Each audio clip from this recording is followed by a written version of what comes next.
Hey cuties, just a tip. So some people are telling me their gloves are sticking to the brow lock. So if you can touch and it's not pulling it off, like that means it's fully dry. Like, so definitely wait until you're able to touch without it. If you kind of lift, did you hear that? That area is not dry yet. And there's an area kind of right under here. You can see how it's just still a little bit wet. So you've got to have all of it be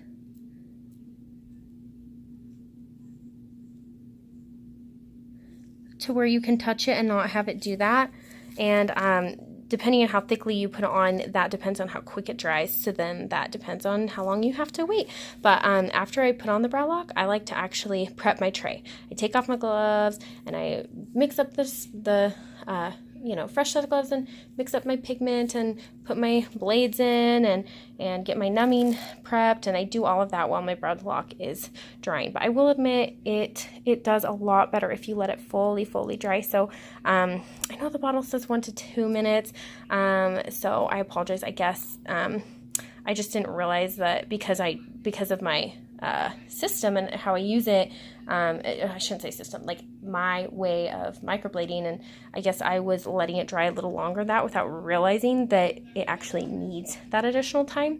So just make sure it's all the way dry, and sorry that it's a little longer than the bottle says. I'll try to correct that with the next batch. So another helpful tip, and I know it looks like this is starting to peel up, but it's still like there. I don't know what to tell you. Anyways, so if you take your tissue and you blot, so you go like this. Mm-hmm.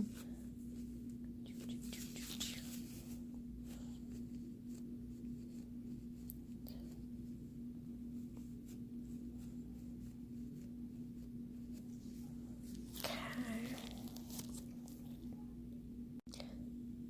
And then apply your secondary.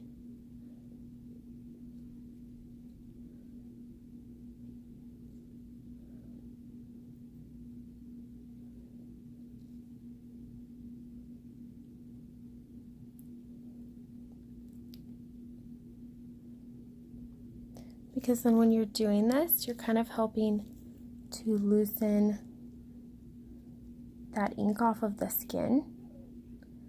So then it wipes away easier. Okay, so now that I've done this other side, I'm just going to blot first, and that's going to get off almost everything now. And then I want you to go ahead and still stretch the brow while wiping, like in my original video, and that should do the trick. So hopefully this helps, guys. Sorry.